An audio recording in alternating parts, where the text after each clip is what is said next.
Well, good evening, good afternoon, good morning, and good night, and all of which apply to wherever you're watching. So, I want to thank you for stopping on by to another Wilhelm the Esoteric video. So, for today's video, we're going to talk about a subject matter that's quite deep and quite intense and comes from our childhood traumas and from a lot of the things we pick up along the way. I'm sure some of you watching have heard that our childhood is almost like a blueprint to who we're going to be when we become adults. Childhood is a really critical time for our life. It doesn't mean we can't change, but what we go through, what we lack, what we have too much of, what we focus on, what people have come into our lives, what situations have we been dealt? What things have we gone through? Have we been betrayed a lot? Have we had a lot of nurturing? Have we had a lot of love? Have we lacked a lot of love? This could be different for everybody, and for every era of our life, this can change. And sometimes a lot of us have to endure a lot of suffering and hardship. So for this video, we're going to talk about the Enneagram test. Now, the Enneagram is a tool that psychologists, therapists, and counselors of all sorts from around the world use. And it's based off of ancient principles and a collaboration of different schools of thought, of philosophy, and of mental health within the social sciences. Life is made up of different avenues, and these different avenues bring forth different insight that we can learn to adapt and to modify to fit our needs and necessities as a society as a whole, which is why I wanted to make this video, so we can see what our strengths, what our weaknesses are. Now, the Enneagram has 9 numbers, and out of these 9 numbers, each of these 9 numbers represents different sorts of cognitive skills, if you will, different sorts of strengths and weaknesses in areas of focus.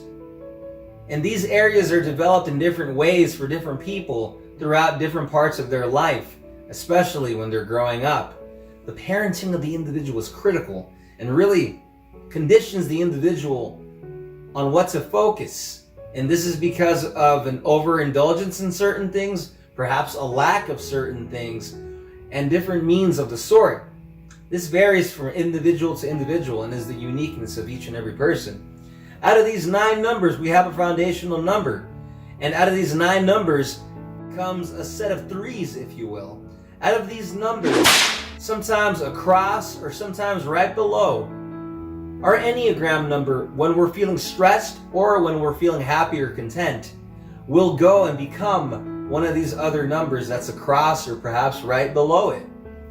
So, this varies from person to person, and just because your Enneagram number goes from one number to the other doesn't necessarily mean it's a bad thing. Sometimes we go to certain numbers when we're not feeling too good or when we're feeling great. Vice versa. We can take in negative connotation from either of the across numbers that we go to.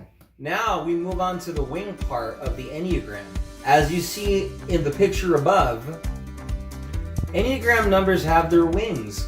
For example, somebody who is a 1, an Enneagram 1 as we see here, might be an Enneagram 1 W2 or W9. What does that mean? It means that Enneagram 1 might be more towards the Enneagram 2, meaning that Enneagram 1 might be an Enneagram 1 in foundation, but at the same time it's going to have Enneagram 2 type of characteristics. Or the other way around, the Enneagram 1, if it has a strong wing for the 9, that Enneagram 1 is going to be very much like the Enneagram 9.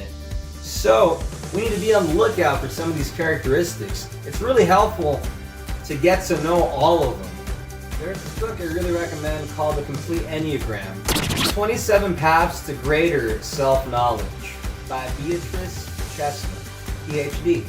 Anyway, this video is for everyone, regardless of whether you have ADHD or not. But for those of us with ADHD, these problems might be a lot more consistent.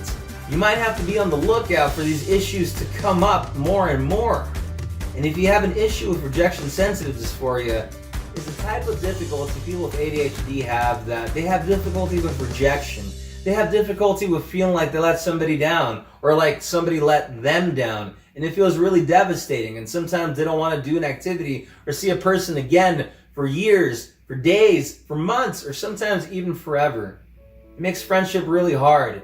So, something to bear in mind. There should be a link above if you want to check out a video on RSD.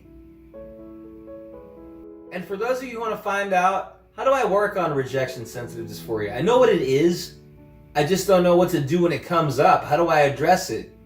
Well, there's a link up above of a video I made addressing those issues. How to handle it when you're going through it, how to handle it after the fact, and how to prepare for the next time rejection-sensitive dysphoria hits. Should be a link above if you want to check that out. So I just want to reiterate with the fact that depending on your Enneagram number, some of these points might not relate to you. Or they might relate to you a little bit, some more than others, and some perhaps not at all, and that's okay. That's because we're all completely different. If you enter this with an open mind and an open heart, I truly believe you can learn a lot of stuff and you can improve the quality of your life. And if you have a partner who you know is one of these Enneagram numbers, perhaps this can make a difference for them, and hopefully you can help them improve. I would urge you to please share this with somebody if you feel this content is of some help. It could really make a difference. Anyway, the point here is to bring help and to bring insight. I truly hope that this information brings you, a friend, a family member, or a loved one, some insight and some help. We just have to come into this with an open heart and with an open mind. Now for this video today, we're going to be going over the Enneagrams 8, 9, and 1. These are the guttural, the gut types. The types that have a, how would we call this? A body center. The gut of a body is where the Enneagram 8, 9, and 1 get their power from. The Enneagram 8 is a really strong challenger amongst the three. The Enneagram 9 is more of the helper of the three, but at the same time will stand up for itself very fiercely if the Enneagram 9 feels the need to. And then we also have the Enneagram 1. The Enneagram 1 is the one that really goes out of their way to make sure that the necessities and things required growing up were always done for mother, father, or whoever the caretaker was. At the same time, disregarding who they were. Because of that, there's a lot of anger and resentment underneath the actions and thoughts of the Enneagram 1. The Enneagram 8 will just tell you straight up that they're upset and they might get really intense. The Enneagram 9 depends on the subject matter, but it can get pretty brutal. Point being, the center of this is anger from the gut, a feeling of intensity. It doesn't have to be bad.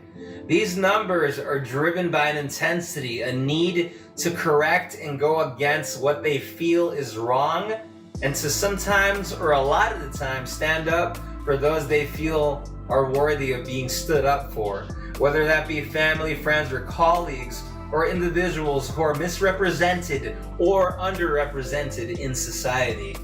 These three numbers are known to be helpers and protectors of those they feel and deem worthy.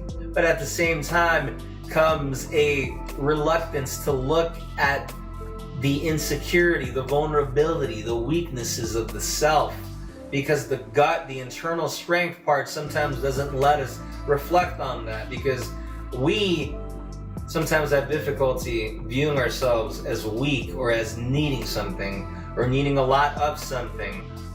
So it's okay. It's really strong. A lot of Enneagram 8s, 9s, and 1s have grown up in families where they really have had to bust their chops and really have had to sometimes, or a lot of the time, overwork themselves. And my hat goes off to each and every person watching who's an Enneagram 8, 9, or 1. After studying these Enneagram numbers and having many close family and friends and colleagues who are Enneagram 8s, 9s, and 1s, there's a lot of responsibility that comes with being these numbers. Sometimes nobody else is going to be there to help them out, and they have to take on the bull by the horns by themselves sometimes. But sometimes they just feel like they do. And in reality, they actually have more help than they'd like to think or than they perhaps know. And that's because of not knowing the vulnerability of the self. We have to know the pros, but we also have to know the cons. We have to know our strengths, we have to know our weaknesses, and we have to aim to improve upon both of them. We have to go to that negative headspace and be like, man, what do I need? I need to stand up for myself. I can't handle it right now, and I need to say that this is too much for me. That's really hard sometimes. And that's exactly what this video is for us to learn our strengths and weaknesses and how to improve as an individual so we can be the best us that we can be. So if you are an Enneagram 8, 9, or 1, listen closely. Have an open heart and an open mind. Let's take this ride together.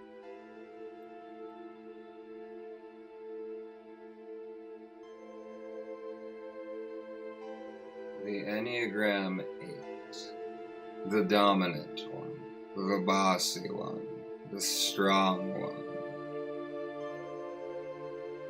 the one that refuses to admit weakness, tenacious tenacity, intense. Some main themes of the Enneagram 8.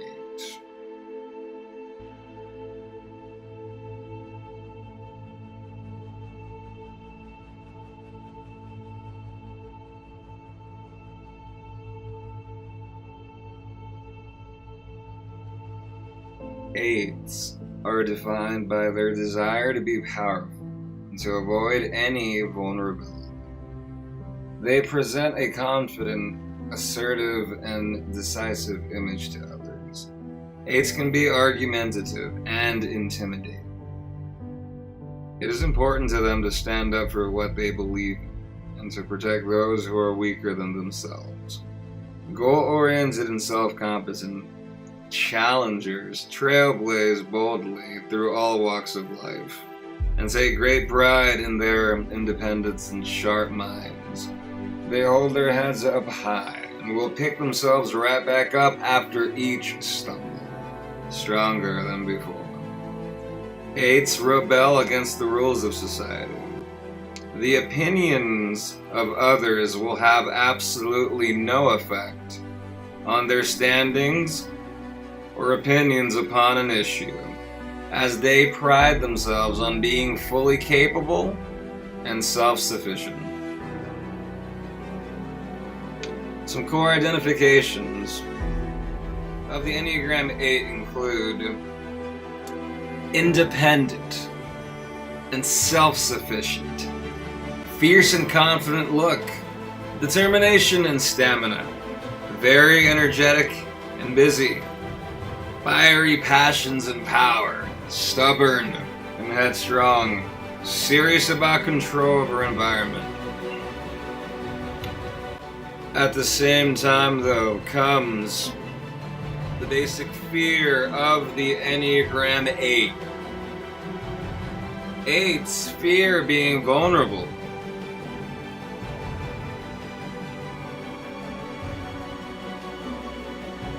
And sometimes being powerless. And they cope with this fear of being vulnerable by always being strong and in control. The basic desire of the Enneagram 8 includes being motivated by their desire to be independent and in control. They resist appearing or feeling weak and reject any authority that restricts them. This can be very helpful in some ways, but can be quite damaging in many others. We look to the invitation of abundance. How do you balance out the self in regards to an Enneagram 8? We take a look at some details in correspondence. To know and understand that it is okay to be introspective and reflect upon people places, and things that make you feel weak or vulnerable. So know and understand that there are people out there that truly care and love you more than you might allow yourself to know. Conquering your vulnerabilities, like everything else an 8 conquers, will make you into a much stronger, effective, and impactful human being. For many 8s, their vulnerabilities, whether they're conscious about them or not, are their biggest challenges. And what do 8s do to challenges? You go and conquer them. Let me reiterate, for many 8s, their vulnerabilities, whether they know about them or not, are their biggest challenges. And for a lot of 8s, unfortunately, they don't know their vulnerabilities because they refuse to reflect on their weaknesses sometimes, or sometimes their whole life for some of them. An Enneagram 8 might say to themselves, I will become present to my life only when I have conquered that which needs to be conquered in my life, and when I think I have eliminated all vulnerability. The marching orders of an Enneagram 8 might include conquer that which is worthy of conquering, regardless of whether your mental or physical health limits are being nourished. It's a contradiction there. Enneagram 8s, sometimes you work really hard. Sometimes you work too hard to the point where you forget about yourself. You forget to sleep. You forget to eat. You forget about your loved ones. You forget about yourself. So there's a contradiction there with those marching orders about conquering everything. What if you hurt those you were trying to help by pushing yourself past your limits? What if by not knowing your own vulnerabilities, you are self-sabotaging your own goals and hurting those important to you? That's a really strong reflecting point, considering an Enneagram 8 does not like to view certain things or a lot of things as weak. But at the same time, in order to know yourself, you have to know both your strengths and your weaknesses. In order to conquer in this life, as an Enneagram 8, you have to know your strengths and your weaknesses, because your weaknesses will leave an open window of vulnerability that will cause you many issues and many problems. What can we do as an Enneagram 8? What can be a healing attitude for the Enneagram 8? Perhaps I should reflect upon my limits and vulnerabilities. That way, I learn to improve upon them, and I can do an even better job at completing and accomplishing my goals and not unintentionally hurting others and myself.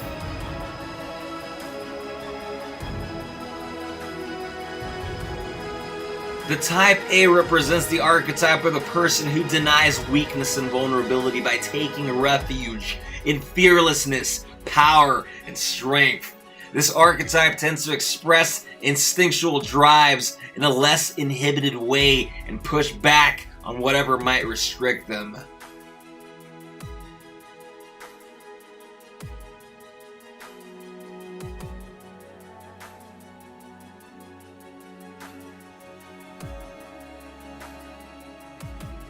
The type 8 Enneagram as a child was around a volatile, intense environment where perhaps they didn't feel safe, where perhaps they saw one of their parents being threatened or hurt by the other parent, or perhaps saw one of their parents in danger by something or someone. The Enneagram 8 child had to learn how to be intense and how to be strong from a young age because of feeling a lack of protection from those around them, whether it be at home, whether it be at school, whether it be at any other location, whether it be at the park, in the neighborhood with the kids. An Enneagram 8 has to deal with a lot of rejection and a lot of intensity and a lot of sometimes issues with trust, because from a young age we have sometimes had those people closest to us fail us. We feel like we can't count on anybody.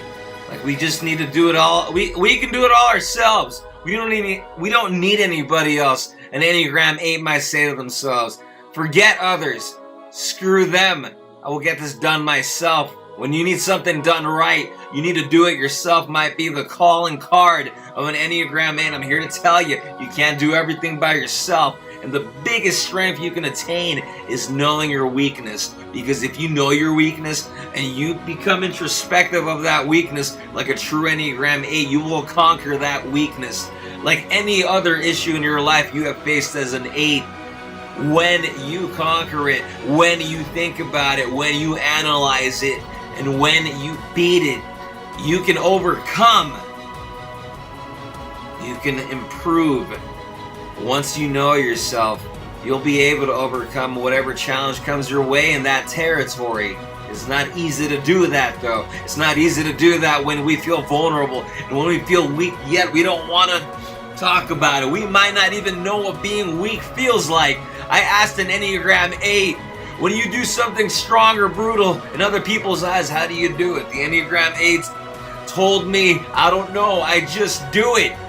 And then I told them, that's it. How do you explain that to somebody? Oh, go ahead and just do that brutal, scary thing. Just do it. That's what I would do. If you're an Enneagram 8, imagine yourself having to explain to somebody, how do you do the things that you do that are intense and that for some people consider really strong and brave? How do you do that? How do you do that? You can't say, oh, I just do it. I'm not scared. That's where you need to learn more from. That's the system you need to learn from. And how do you learn about that? You have to go back to your childhood, to those early memories when you had your feelings hurt, when you had your heart crushed, and you were disappointed. And perhaps that friend didn't come through. Perhaps your friends and family members deserted you sometime. Perhaps you got beat up or you got hurt at a time where you wish someone would have been there to help you out. Perhaps you had a birthday party that nobody came to. Perhaps you feel like you've done so much for so many people. Perhaps you feel like you've done so much for so many people, but so many people haven't done anything for you.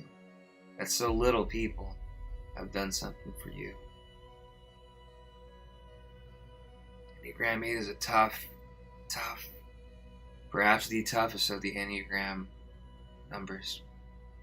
But with that comes a vulnerability that you have to get to know. Know and understand that you don't always have to be this dominant and fierce individual.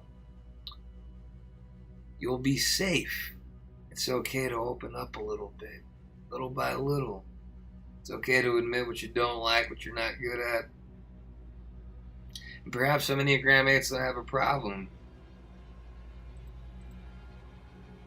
Perhaps some Enneagram 8s don't have a problem admitting some vulnerabilities. It's because they're strong individuals. But there's certain things, though, because of years of not viewing certain things as vulnerability or weakness, or not really going there mentally. When you think about some of those situations or things, they're going to open up memories and thoughts that you're going to be able to look at and analyze differently. That with those very notions and those very thoughts, you're going to gain access to new information. You're going to gain access to new information, and you're going to get a new skill set. It's going to help you conquer and attain new goals. It's for Enneagram 8, that's what it's all about. Is improving, refining, gaining power through refinement and achievement and goals. Don't neglect yourself, though. Don't neglect your mental health. Get a good night's sleep if you haven't done so already. Get a good night's sleep more often. Make sure to have nourishment when you're working. It feels great to work and work hard. Make sure to work hard and taking care of yourself. Make sure to exercise as well. For a lot of Enneagram 8s, you don't really need to say that because they already exercise. It's common for 8s to really take care of themselves in ways of power. But Enneagram 8s have to learn how to take care of themselves in terms of knowing when something might be too brutal. Where maybe in that day or in that week or in that month you can handle the tough situations you're going through. But what about 5 months later? You might be exhausted and you might not know it. Because you might view exhaustion as weakness and you're just going to keep going. But when you're exhausted, both physically and mentally, you're not going to deliver your best. And that goes against a lot of the goals of the 8, which is to do an amazing job at what you do. I urge you to go out there and get grandmates. Most importantly, don't forget, I believe.